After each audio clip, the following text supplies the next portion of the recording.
Media Udaipur. वहीं बात करेंगे महाराष्ट्र की। महाराष्ट्र में बीएमसी चुनाव से पहले सियासी पारा चढ़ गया है।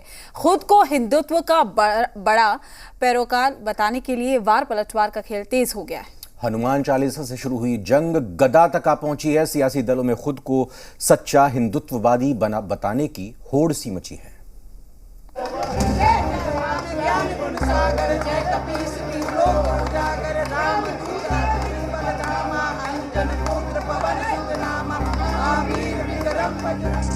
हिंदुत्व हे गदाधारी होतं, पण 2.5 वर्षापूर्वी आम्ही तुम्हाला सोडलं।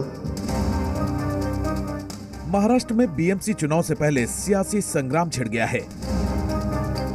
अजान, लाउडस्पीकर और हनुमान चालीसा से शुरू हुई लड़ाई अब गदा तक पहुंच गई है। पूर्व सीएम देवेंद्र फडणवीस ने शिवसेना के हिंदुत्व को गधाधारी कहा तो उद्धव ने तंज कसते हुए कहा कि आपको छोड़ने के बाद हम गदाधारी हो गए हैं। हिंदुत्व हे गदाधारी होतं, पण 2.5 वर्षापूर्वी आम्ही तुम्हाला सोडलं। आमचे जे काही जुने फोटो तुमच्या बरोबर येत आहेत म्हणून तुमचा गैरसमज झाला असेल की आमचं हिंदुत्व हे गदाधारी आहे। त्या गद्याला आम्ही सोडून दिले, कारण उपयोग नाही त्याचा। शेवटी गाढव ते गाढव, गाढवापुढे वाचली गीता। उपयोग काय? कालचा गोंधळ बरा होता। त्याच्यामुळे जी गाढवं आमच्या सोबत होती घोड्याच्या एका आवेशात, त्या गाढवानी लात मारायच्या आधी आम्ही त्याला लात मारून बाहेर पडलेलो आहोत। मुंबई के बीकेसी मैदान में जनसभा को संबोधित करते हुए उद्धव ने बीजेपी पर भी जबरदस्त हमला बोला। उद्धव ने कहा कि शिवसेना ने अपने 25 साल बीजेपी के साथ गठबंधन में बर्बाद कर दिए। मी मागे एकदा बोललो होतो की आमची 25 वर्ष युतीमध्ये सडली हो सडलीच, कारण आम्ही ओळखलंच नव्हतं। हा मित्र नाही, हा शत्रू आहे। पण हिंदुत्वाचा बुरका फाटल्यानंतर त्याचा भेसूर, विकृत आणि विद्रूप चेहरा जो आता आम्ही बघतो आहोत, आम्ही अजून आमचा विश्वास बसत नाही। हाच का तो आपला मित्र ज्याला बाळासाहेबांनी जोपासलं होतं आणि आम्ही आमचं डोक्यावरती घेऊन नाचत होतो। उद्धव ठाकरे ने अपने चचेरे भाई राज ठाकरे पर भी तीखा हमला किया। उद्धव ने तंज कसा कि एक मुन्ना भाई शॉल ओढ़कर खुद को बाल ठाकरे समझ रहा है। ती नाही का ज्याला स्वतःला बाळासाहेब झाल्यासारखं वाटतं, शाल घेऊन फिरतात म्हणे हल्ली। मग कधी मराठीच्या नादाला लागतात, कधी हिंदुत्वाच्या नादाला लागतात।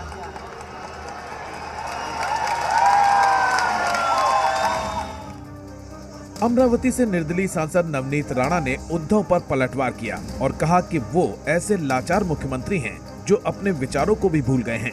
नवनीत राणा ने कहा कि मुन्ना भाई सुपरहिट फिल्म थी, अगर राज ठाकरे हिट हो गए तो उद्धव सुपर फ्लॉप हो जाएंगे।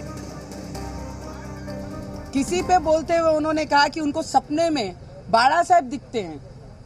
अरे जो सपने देखता है उसे पूरे करने की ताकत भी रखती है। और एक चीज याद रखना, मुन्ना भाई एमबीबीएस सुपरहिट पिक्चर थी, अगर ये सुपरहिट हो गए तुम ऑलरेडी फ्लॉप हो, इससे डबल फ्लॉप हो जाओगे। ये याद रखना, जो सपने देखता है वो करने की भी ताकत रखता है। उद्धव हिंदुत्व पर बरसे तो बीजेपी भी मैदान में कूद गई। बीजेपी ने आरोप लगाया कि बाल ठाकरे हिंदुत्व के लिए जाने जाते थे, लेकिन उद्धव सत्ता के लिए कांग्रेस की गोद में बैठ गए। बीजेपी ने उद्धव को डरपोक और लाचार भी बता दिया। उद्धव ठाकरे में हिम्मत नहीं है और इसके लिए इश्यू डाइवर्ट करने के लिए व्यंग करने का अट्टहास उन्होंने किया। जो उद्धव ठाकरे ने मुख्यमंत्री पद के लिए पूरे हरे रंग के वस्त्र परिधान किए, वो अपने पिताजी हिंदू हृदय सम्राट के साथ में खुद की तुलना क्या खाक करेंगे। यानी महाराष्ट्र में अब हिंदुत्व पर लड़ाई छिड़ गई है। बीएमसी चुनाव से पहले खुद को हिंदुत्व का हीरो साबित करने की कोशिश की जा रही है। इसीलिए अजान, हनुमान चालीसा से लेकर गदा तक पर सियासी घमासान मचा हुआ है। Bureau report,